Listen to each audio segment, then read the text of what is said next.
Hello, Fossil Fool here. So if you've watched the finale of my JWA series, you'll know that I talked about posting one last episode where I kind of review the game and talk about what my experience of it was, what I liked and then what I disliked, and a general sort of conclusion on what that base game offers. So here we are. There's a lot to like about this game, you see, and before I go into the finer details, I think it's important to address the overarching question, which is the game itself worth purchasing?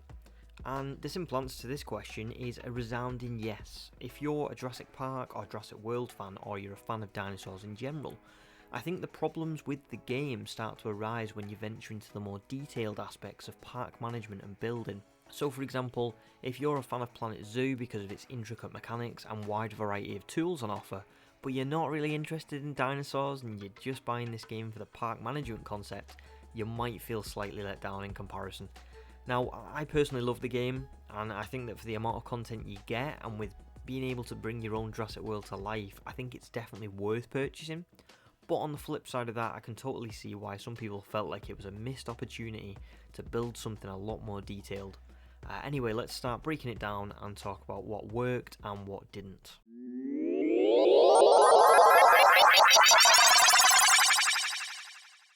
So, the dinosaurs themselves just feel like the right place to start in this mini review.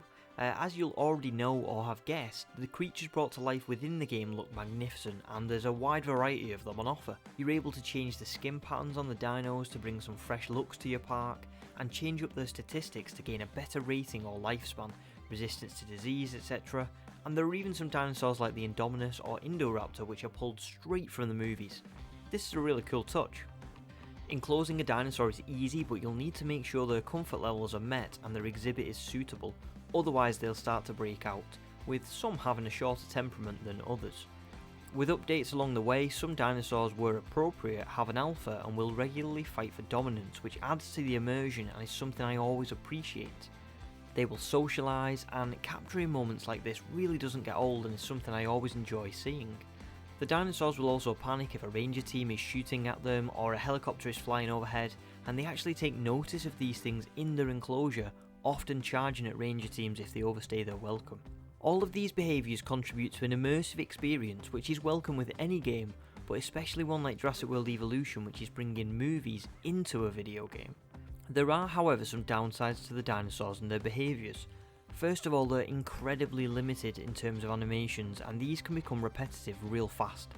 As an example, when two dinosaurs begin to fight, they have this very rigid animation where one will line up the other, rear its head and plant their feet ready to fight, then the other dino spots its aggressor, turns around and faces it head on and does exactly the same. Following this, the dinosaurs take turns biting or hitting one another until one dies or they call off the fight and escape in the other direction. Now, the first couple of times this happens, it's quite fun to watch, and I liked watching the different dinos scrap. But over time you begin to notice how similar this really is, and it does grind on me a little that they didn't introduce a few new animations or make the process just seem a little less scripted. It doesn't feel natural at all, and more just like a poorly choreographed dance that repeats for most of the dinos. Now, there are a few exceptions to this rule, like the Indominus taking down a sauropod, but even that only has the same animation each time, and it does very quickly dawn on you that the game is shallow in this respect. This is partly what I was referring to when I mentioned the game having limited functionality. If you're not going to give players a ton of options when it comes to park customization and management, you need to get the dinosaurs spot on and give them a lot of animations, etc. to keep the game feeling fresh for longer. Overall, however, the dinosaurs do look realistic to the movies and how InGen and Doctor Wu would have produced them. I just wish they had a few more surprises up their sleeves, so I couldn't always guess how encounters were going to go between dinosaurs. One other thing I would have loved to have seen would have been baby dinos, and while I appreciate that it wouldn't be true to the movies for the animals to breed, we could have at least seen some growth progression system where we see them be released and grow to some extent over time, with some reaching their target height and above, or others not quite hitting their expected amount of growth. This could have even affected rating and would have been a roll of the dice, so to speak. One more welcome addition would have been the combat system not always having carnivores winning. It would be exciting to see a herbivore take down a carnivore as an underdog instead of having to have a better rating to do so, and would make it a little more realistic to see the carnivores not win every time on base rating alone. However, I do understand that the mechanics of the game are kind of built around this, so I think that's probably why. Anyway, let's move on.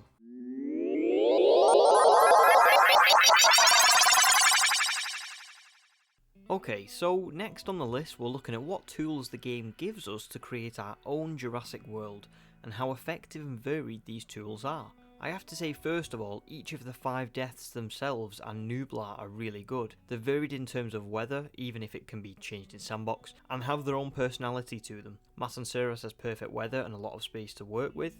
Muerta is a stormy island where your park sits right on the coast. Tacaño is a thin island with financial difficulties in the campaign, but much like Matanceros has idyllic weather. Penna is by far the smallest and most difficult to plan for in terms of space, where operations are conducted at night. And finally, Sauna is the famous Site B, where you must reclaim nature as your own. Terrible storms occur here, but you have an abundance of space to build your dream park in exchange for this. These make park building varied throughout the campaign or a sandbox mode, and are definitely one of the better aspects of the game in my opinion. I would however have liked to have seen a feature for randomisation of the islands, terrain and such, to give a different aspect each playthrough rather than the same island each time. So for example, when you start on a sandbox island, the game could maybe terraform the island and leave it looking different each time around with different mountains and hills, etc. Next we've got the placeable items that Frontier gave us, which are the buildings and scenery and decoration to make each park tick and help create our ideal Jurassic World. Firstly, the buildings themselves are brilliant, they're accurate to the movies, and I think we definitely have enough base buildings to keep each park feeling fresh, even though I will say some are more helpful than others for increasing star ratings, so tend to be used more often. They all have great designs, and as they nailed the look of them in comparison to the movies, it's awesome to see the hotels or gift shop or restaurant and compare them to what you remember about them in the films. The operations buildings also look really cool, and what I like most about all of them collectively is that they work to serve a purpose in game, so they're not just glorified forms of decoration. Even the visitors centres double as a way of making profit for each of the divisions respectively. The scenery is kind of lacking however, and it would have been cool to see more trees, paths, flooring, decorations etc. added in each update. The end result is having to be extremely creative with your parks in order to keep the game fresh and interesting, which isn't a bad thing by any means. Plenty of people have created some amazingly impressive works of art in terms of park design in this game, but it shouldn't require the sole creativity of people to achieve this. The game should have more of these items to aid the player in creating new and different parks each time around. This is probably my biggest complaint to date, that while we have some amazing things to utilise, there really needed to be more in terms of decoration and park building. In this regard, I only have to point to 2 games. One is Zoo Tycoon, which, whilst it is a very old game, had way more customization for park design than JWE, and the other is Planet Zoo, a game that is much newer and again provides untold possibilities for you to play and design. I'm pointing to both of these as examples because one is new and one is old, and yet both offer more than JWE, which puzzles me as to why JWE doesn't have a level equal to either of these. Overall, I can respect that it's probably been designed as a different type of game to those examples, and it's meant to be played as more of a casual experience. However, from feedback I've read online, it always seems like fans wanted more out of the experience, so it would be interesting to see if they made a sequel, what that would look like.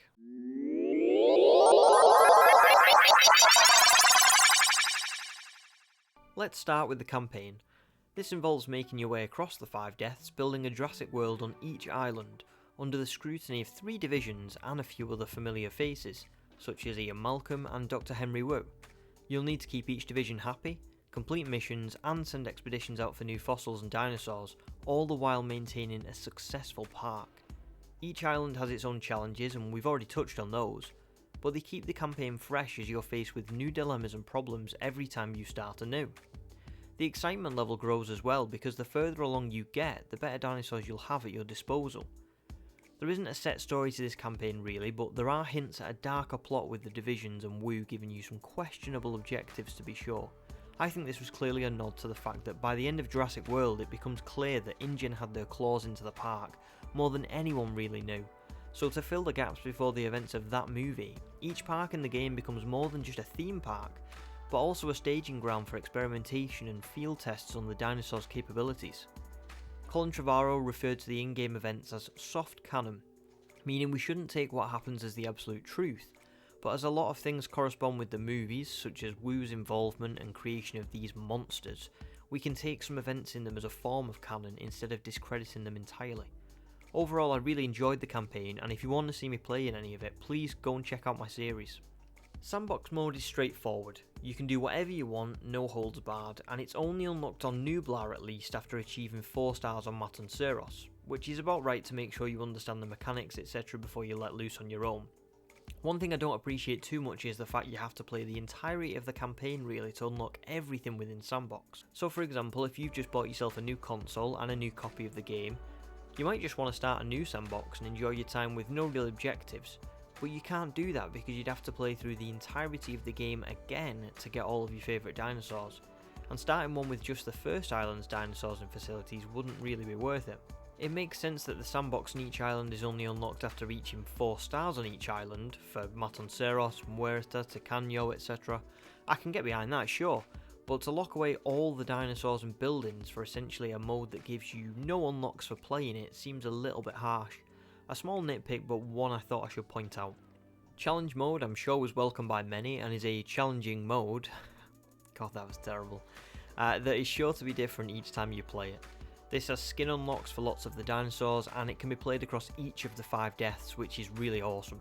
There is also the objective of trying to achieve your perfect 5-star rating in the fastest amount of time you can, with varying levels of difficulty being made available to the player, from easy all the way up to Jurassic. While I think these 3 modes all offer lots of game time and at least some replayability, I will say I can definitely see how fans could have grown impatient in the downtime between the base release and DLC, and I personally put this down again to a lack of variety in the tools given to players, not the modes themselves that are available. Once you've played the campaign, there's really no reason to go back through it. The sandbox is fun and can definitely offer a lot of time for each island to be built and rebuilt in a different manner, and challenge mode can offer long sessions of gaming patiently trying to achieve the 5-star rating on Jurassic difficulty. I think these modes are definitely good enough. It's just a lack of options available within them that can cause fatigue for the player. Building on sandbox with the same scenery, floors, biomes, etc. over and over again can definitely become tiresome, so I fully appreciate why players felt like there should have been more added over time.